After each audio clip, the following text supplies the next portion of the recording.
Hello and welcome back to Suspended Fanimation. I'm your host, Dennis Bithoulkas, and it's time for another episode of Who in the Hell is Grand Admiral Thrawn? Welcome, everybody, and before I get started here, let me take care of a little bit of business first, and then we'll get down to it. If you like what you see here, like, share, and subscribe. If you're still on the fence about subscribing, take a look at the video that pops up at the very end here. Basically, what YouTube does, takes the algorithms of all the stuff you've been watching and tries to match it as best as possible. One of the videos in my vast video library and pops it up there just for you. And if you like what you see there, hit that subscribe button down below there. Also, if you want to know when I'm going to be on live again next, you get the bell down below. It's a 50-50 chance of YouTube actually notifying you. Best thing to do is go to suspendedfanimation.com. Take a look at the schedule I have up there. I post it up every week, a new one. And then also all the links to my social media. So Twitter, Instagram, Patreon. No tiers set up on the Patreon. I'm waiting until I hit 1,000 subscribers. That way I can give you something if you're giving me some money. Also, I have the links to my Facebook page, this YouTube channel, and a Facebook group page where you guys can post stuff and chat amongst yourselves. All right, let's get into it. So Grand Admiral Thrawn is a little bit tricky here. No, we heard the name at the end of Chapter 13 of The Mandalorian, where Ahsoka Tano asks, where is Grand Admiral Thrawn, is what she asks Elsbeth, where he is, where her master is, Grand Admiral Thrawn. And we don't hear what the answer is, of course, at this point. But this is kind of interesting because The Mandalorian takes place 5 years after the Battle of Endor, which, of course, is the second Death Star, destroying, getting there. And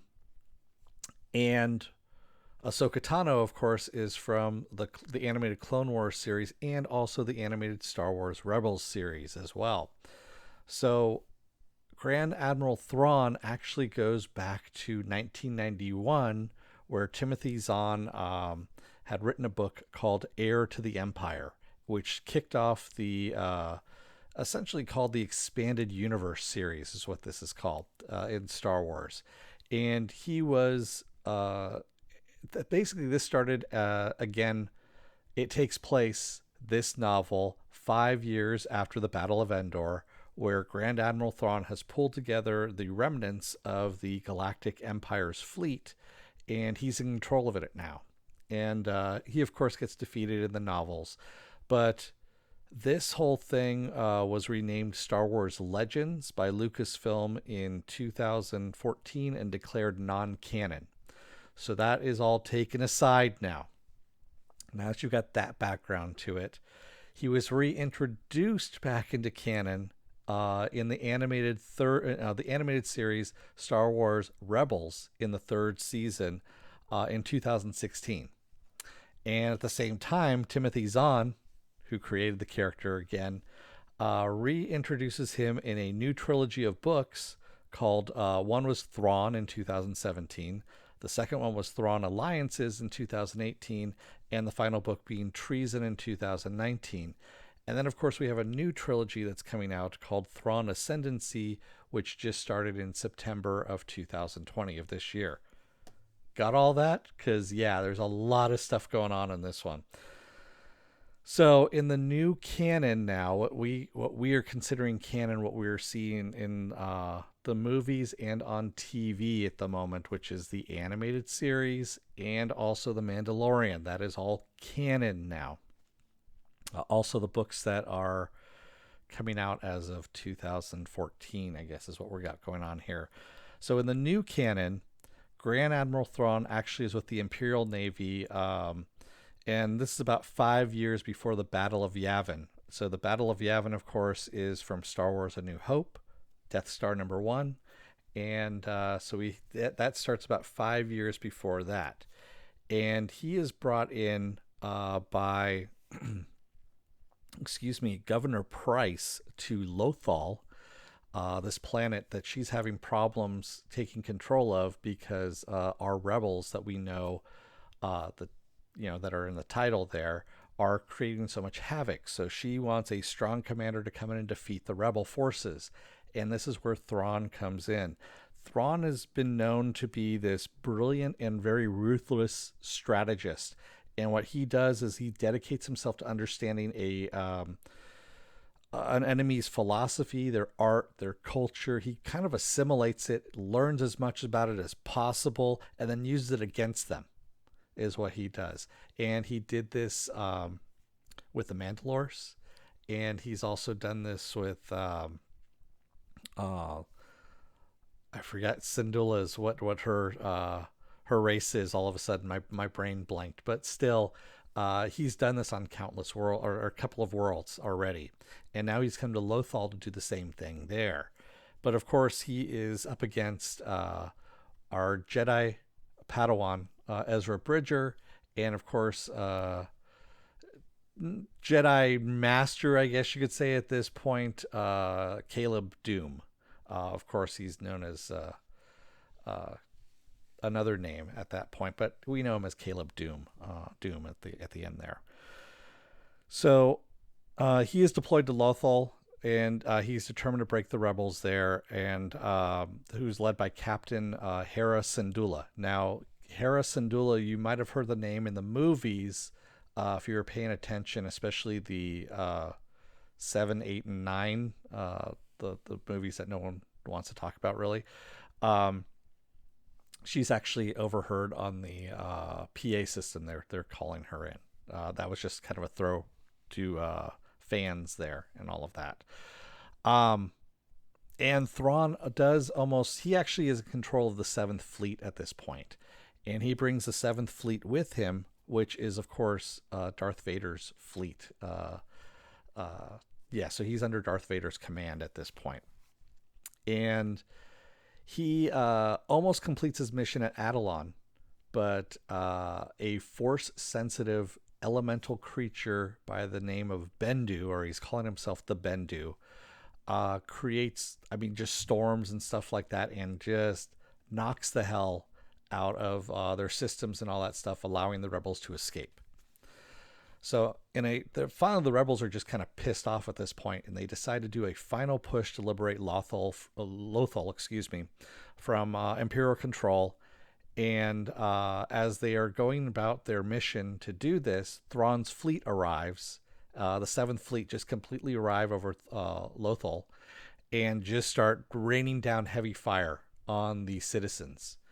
And this is going to work until Jedi Padawan Ezra Bridger's plan comes into play. And his plan is he has created a signal for a group of creatures known as the Purrgil, which are a species of space whales. Yes, I know what you're thinking. It's a species of space whales that actually travel through hyperspace. They create their own hyperspace lanes. And they show up, destroy as much of the 7th Fleet as possible. And what they haven't destroyed, they grip onto they have like tentacles as well as looking like whales. And with Thrawn aboard his Star Destroyer and Ezra Bridger along with him, they take off into space unknown through hyperspace and save Lothal at that point. So it's years later after the Battle of Endor. Ahsoka Tano, this is in the Star Wars Rebels series, by the way, the animated series. Years after the Battle of Endor, Ahsoka Tano comes to Sabine Wren, who is this character right over here, who is part of the Star Wars Rebels crew there. And they set off to search the galaxy for Ezra Bridger and, of course, Grand Admiral Thrawn as well. We don't know why she's shown up. Obviously, the Mandalorian is set right before she decides to grab Sabine Wren and go and look for Ezra. And so obviously Thrawn has come back, and that is the reason why we have Ahsoka Tano looking for her in the Mandalorian so far. That is what we've got in a nutshell right there. I tried to keep this one a little bit more brief because Ahsoka Tano's background was just so much. I needed a full half hour in order to do it. And if you haven't watched that, please go back and take a look. I actually have these in the playlist under, Who in the Hell Is, and I also have them under Star Wars, the Clone Wars, I believe is what I have this under. So, and just regular podcasts as well.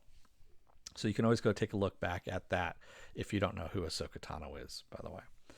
I'm going to continue doing a few of these. It's just easier to do this way and record them and send them on out and letting you know who these characters are, especially as the names get thrown out there in The Mandalorian.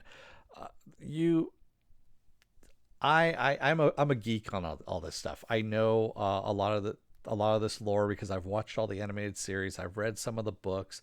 I am not an end all be all of knowledge on all of this, but I know a bit more than the average fan does, I guess you could say. So that's the reason why those of you at home that are just watching The Mandalorian and say, hey, I like Star Wars, but holy shit, who are all these characters? What's all the backstory? This kind of just fills you in a little bit on that backstory so you can kind of enjoy it a little bit more as the rest of us that are geeking out going, oh my God, she mentioned Admiral Thrawn, Grand Admiral Thrawn, oh my God.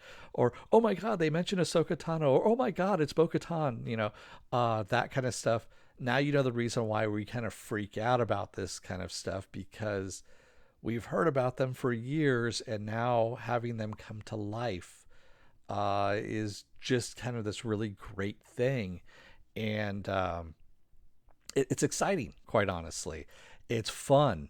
It's new, it's fresh, and it's continuing in the Star Wars vein, quite honestly. And it's something to be enjoyed. So that's the reason why we're all excited about this, and this is the reason why I kind of want to do just a little bit of a primer for those of you who might not know who these characters are and just go, well, shit, do I have to go and watch all of this stuff again? No, you don't need to.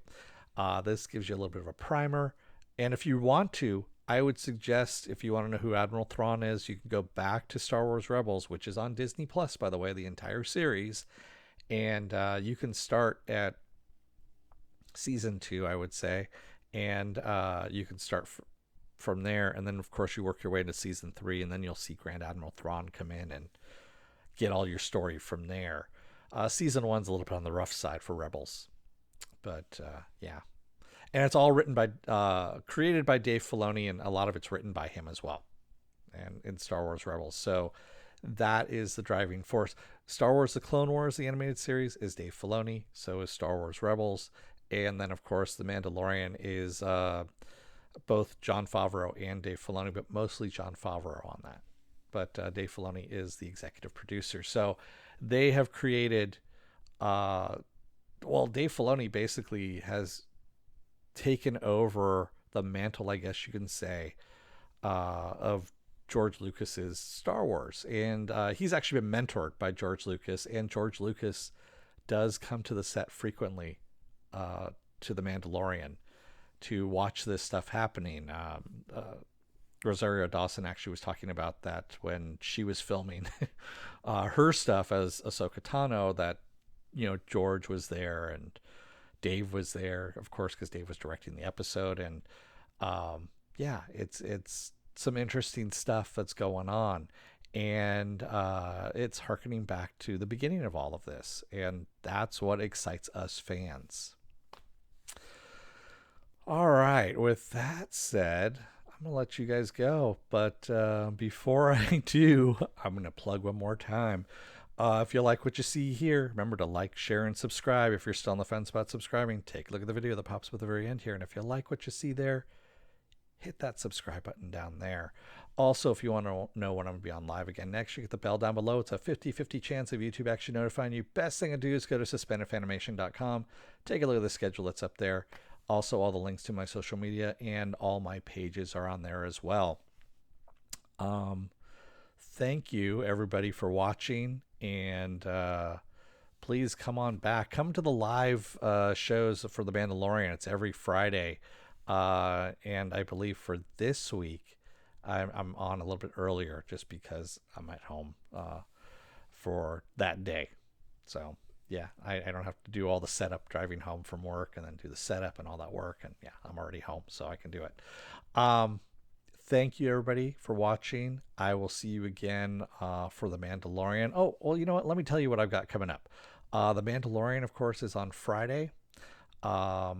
Saturday is Saturday Morning Blast Off, where I take the genre news of the weekend and the genre stuff you guys want to talk about, and we talk about it. Sunday I'm off. Monday is His Dark Materials. Tuesday will be another episode of Is It Worth My Time? And this time around, it's going to be the movie Peninsula, is what this is. And this is from, it's the sequel from Train to Busan, is what that is. Wednesday, excuse me, I'm probably going to do another episode of Who in the Hell Is, but I don't know what I'm going to do as of yet. So I'm waiting to see what's on the Mandalorian, what kind of name they're going to drop at that point, and if they do, then we can actually, I'll do someone of that. We'll work it that way. Thank you, everybody. I will see you again on Friday. Until then, don't let the door hit your ass on the way out. Otherwise, you may end up having a space whale come in, grab you, and just jet you out into hyperspace someplace, and you don't know where the fuck you're at. Thanks, everyone. Again, I will see you on Friday. Until then, stay safe, be well, take care, and I'll talk to you later. Bye.